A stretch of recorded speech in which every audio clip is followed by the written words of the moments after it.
Okay, so in this little demonstration here, I want to show you basically if you're using the rover UC or the rover C2 or a different device that does not offer you mineral scan or tunnel scan mode.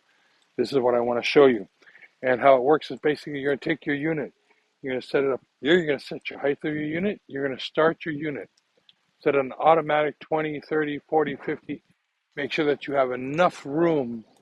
Unfortunately, here I'm very small, so I don't have the room to show you, but you have enough room to go several meters before your target, several over your target, and then several meters after your target. And when you have those times there, you'll be able to do this. So let's continue on. I'm going to set my scan here to automatic. I'm going to set it up to a particular run. Let's say this area is much larger, but for the sake of this video, I'm going to make it smaller. I'm going to hit the start. And then I'm going to walk through here. Let's say I'm using an Android or device here, and it's going to go beep, beep, beep, beep, beep, beep, beep, beep, beep, beep, beep, beep. I'm going to walk this one single line, and I'm going to completely go through this. Beep, beep, beep, beep, beep, beep, beep. Push the button, beep, beep, beep. Now it's going to stop. I'm going to take my unit. I'm going to set it down on the ground.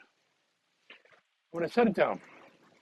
Now I'm going to hit for the second line, beep, beep, beep, beep, beep, beep, beep, beep, beep, beep, beep, and it's going to go completely through the entire scan.